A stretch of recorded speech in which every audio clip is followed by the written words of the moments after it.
Temba Mliswa has actually taken aim at Trevor Ncube while he's throwing also George Charamba under the bus for actually being two-faced, especially hit hard. I mean, George Charamba did not anticipate this. And remember, I've said this and I'll keep on saying this, that when it comes to whatever Temba Mliswa is saying, I'm sure even George Charamba himself, he understands this, that Temba Mliswa is not speaking what he is speaking from his mind. But Temba Mliswa is reflecting the mentality and the thinking capacity of Emmerson Dambudzo Mnangagwa, or the bedroom of Emmerson Dambudzo Mnangagwa as a whole. So he should, whatever statements he publicly make, they should be perceived as statements coming straight from the bedroom of Emmerson Dambudzo Mnangagwa. Greetings and welcome to your lovely channel, the Tonipani Global News. If you're watching us for the very first time, please do remember to press the red or black subscribe button so that next time when we beam live, you become the very first one to watch us. Temba Mliswa, in an effort to attack Trevor Ncube, he just dropped the name of actually George Charamba, saying George Charamba is two-faced. And I have always said this, that whatever is spoken by Temba Mliswa, it is reflective of the thinking of the bedroom of Emmerson Dambudzo Mnangagwa, as well as Zwigananda's. It clearly speaks to the aspect of mistrust, particularly on the side of George Charamba, that they don't trust him. We heard also that during the Precap Farm discussions between Mnangagwa as well as the president of South Africa, George Charamba was systematically left out because Zwiganandas don't trust him. They think that he is the one leaking private information from the Mnangagwa camp to the retired General Chiwenga. So this is how Temba Mliswa responded to Trevor Ncube. After Trevor Ncube wrote the following, I won't read the entire script, I'll just read it briefly. He says, watch the propaganda machine at work. ZANU-PF has dispatched its worldsmith Jonathan Moyo, George Charamba, Ziambe, Nick Mangwana, Temba Mliswa to dress Constitutional Amendment Bill number 3 in the robes of modernization, refinement, and a sovereign matter for Zimbabweans. When a government hires a chorus of discredited apologists to convince you something good is being done to you, something else is usually being done for you, and obviously it appears to be a long script. Maybe I will get some time to read it, but now I'm focusing on Temba Mliswa. Here is how Temba Mliswa responded. He said it's very sad for a seasoned journalist like Trevor Ncube, who is also my sekuru. It appears everybody within the circle of Temba Mliswa is his sekuru. I won't be surprised if he actually calls me his sekuru or one of these.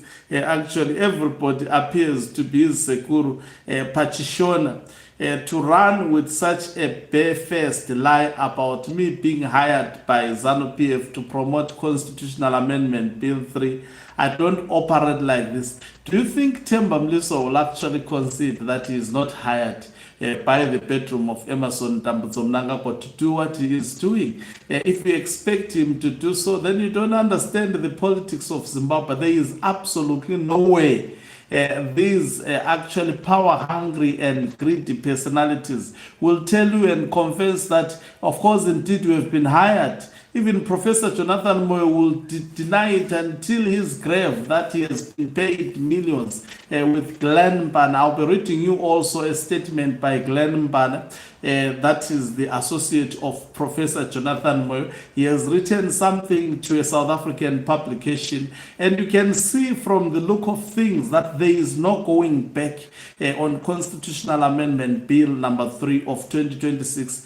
especially from the Emmerson Dambudzo Dambudzo Mnangagwa camp, I see online there is mounted campaign that is being run by Zwiganandas to dress this constitutional amendment bill number 3 of 2026 as a people desired policy, which is far from that. And he goes on to say, firstly, I cannot work with Charamba because Charamba was mentioned because he is a hypocrite, two-faced, and I cannot be on the same team with such character.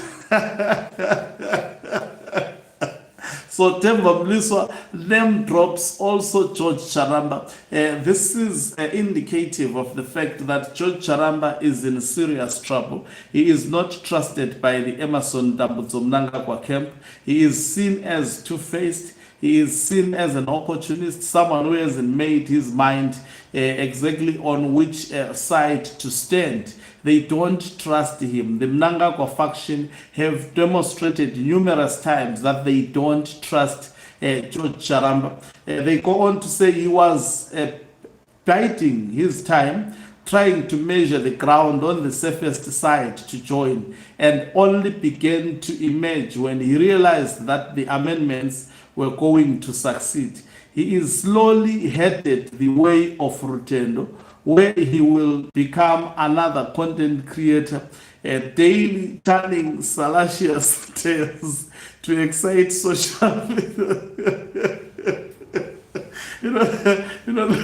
That is an insult. That is, Temba Mliswa is really leaving no stones unturned, especially towards the side of George Charamba, saying he will become like Turutendo Matinyara, creating content. He's also equally creating content because he's getting huge numbers also. People are responding to his tweet.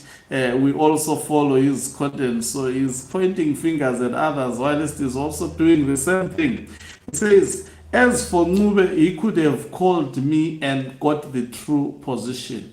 Any professional journalist understands that basic requirement, especially when posting hard news. You get the voices of the involved parties instead of peddling your own opinion. I have no brief from ZANU-PF on the issue, and my support for Constitutional Amendment Bill number 3 is a personal decision derived from logical deductions of what the amendments can offer to the country's democratic space. It's also the agreed position for the Zimbabwe Village Heads Association, and they put the abbreviation, which I chair. That is the basis for my support, that bill, not the conspiracy which Sekuru is now spreading, unless he has himself been dispatched to run with that false narrative. And also is pointing the finger to another person, claiming he is running with the false narrative, when it's actually, in essence, Temba Mliswa himself who is writing the false narrative. Let me actually read what Maposa said. He says, Kana 2017, G40 yagato pomberera kuti yapinda asi zwaga gima nepi.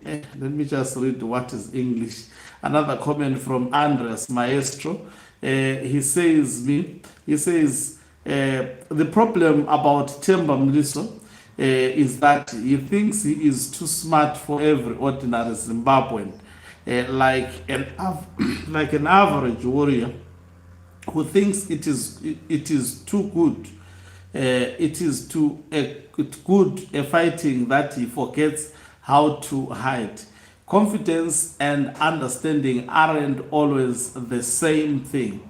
Someone says self-imposed ZIVHA, that is the organization for the Sapugos president in Zimbabwe. We don't have an organization like this for record purposes. Upenyu said, what can Constitutional Amendment 3 offer to the country's democratic space when it differentializes the masses, taking away their right to choose a president? Muriguti Ko Sapugu. Mkondo Socha says, you will soon be a refugee, Temba. Geza warned us, and you did exactly what Geza warned us about. So how is Trevor lying? Thank you very much for watching us. If you're watching us for the very first time, please do remember to press the red or black subscribe button so that next time when we beam live, you become the very first one to watch us. You can financially support this channel by pressing the join button and be part of our members who are the heartbeat of this channel. You can equally do so by pressing the thanks button and send us stars.